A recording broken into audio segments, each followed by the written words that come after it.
I came home from the funeral with my heart slamming so hard against my ribs it hurt to breathe. The porch looked exactly the same as it always had. Peeling white paint, a loose step that creaked when stepped on. Wine chimes whispering in the afternoon air. But Evelyn Carter was not the same woman who had left this house years ago. She had just buried her grandfather, the only person in her family who ever trusted her without conditions. In her hand was a thick envelope. Inside it was a truth powerful enough to shatter the fragile balance of her family. Her grandfather had secretly left her to working ranches and a luxury home in Los Angeles. Evelyn had planned to walk inside and tell them everything. She imagined relief, gratitude, maybe even pride. Then she heard her mother's voice through the closed door. Her mother was speaking calmly, carefully. She said Evelyn was back.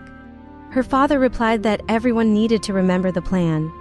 Her younger brother laughed and said Evelyn always became dramatic. Her sister added that Evelyn liked to act superior. Evelyn froze, her raised hand never touched the door. Then her mother said the words that made Evelyn's blood turn cold. She said if Evelyn believed they were on her side, she would sign whatever they put in front of her. Sign what? Evelyn held her breath as her father mentioned lawyers and cooperation. Her mother lowered her voice and talked about concern. About mental health, about trauma from deployments. About how easy it would be to frame everything as care. Temporary guardianship, the word echoed in Evelyn's head. Her brother joked that once it was done, Evelyn would not be able to touch anything without them. Her father spoke about doctors and evaluations. They wanted her tired, emotional, confused. They were not talking about helping her. They were planning to control her. Evelyn stared at the door. To them, she was still the difficult daughter. The one who left, the one who could not be trusted. She could have walked away, she could have confronted them. Instead, she remembered her grandfather's voice. Silence is not weakness, it is timing. She opened the door quietly. Inside, she became exactly what they expected, exhausted, hollow, grieving. Her mother rushed toward her with open arms and rehearsed concern. Her father nodded stiffly, her siblings watched closely. Evelyn let her shoulders sag. She spoke softly, she said she was tired. She let them guide her to the couch like she might break. They asked gentle questions about the funeral, about the drive, about her health. Each question was a test. Her father asked about paperwork. Evelyn hesitated just enough. She said the lawyer mentioned documents, but it felt overwhelming. Her brother asked if their grandfather left debts. Evelyn said there might be taxes and legal complications. The room went quiet, interest faded fast. That night, they put her in the guest room. No lock, her phone disappeared downstairs. She lay awake listening to footsteps and whispers. She felt the envelope hidden in her bag and knew one thing for certain. They believed grief had weakened her, they were wrong. The next morning brought oatmeal and observation. Her mother watched every bite. Her father watched every movement. By mid-morning, a doctor arrived. The man smiled at Evelyn like she was already broken. He asked questions. Her family answered for her. They spoke about confusion, forgetfulness, jumpiness. Evelyn played her part carefully.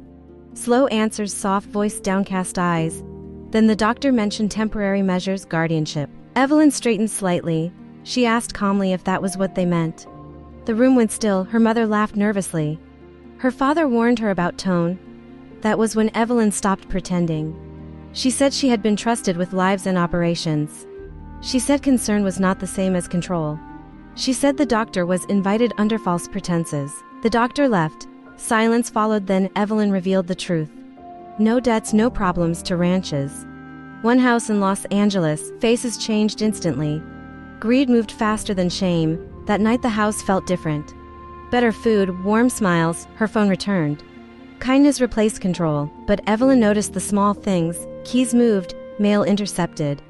Questions disguised as care. They were adjusting the plan. Evelyn did not panic, she prepared. At night, she made a call to the lawyer her grandfather trusted. She followed instructions. Trust first, assets locked, silence maintained. When the family tried again with doctors, authorities arrived instead. Questions were asked. Evidence surfaced, the house shrank under truth. Evelyn packed opally, no one stopped her. She left with dignity intact and control reclaimed. Weeks later, she stood in the Los Angeles house her grandfather left her. Light filled the rooms, silence felt safe. She set boundaries clear, written, final. Her family reacted with anger, guilt, and excuses. None of it moved her. She visited the ranches. She honored responsibility instead of selling it. She built a life free from manipulation. On her birthday, she visited her grandfather's grave. She thanked him for trust, not wealth. She learned that love does not require control. That concern does not steal freedom. That silence can be strategy. I came home from the funeral with my heart slamming so hard against my ribs it hurt to breathe.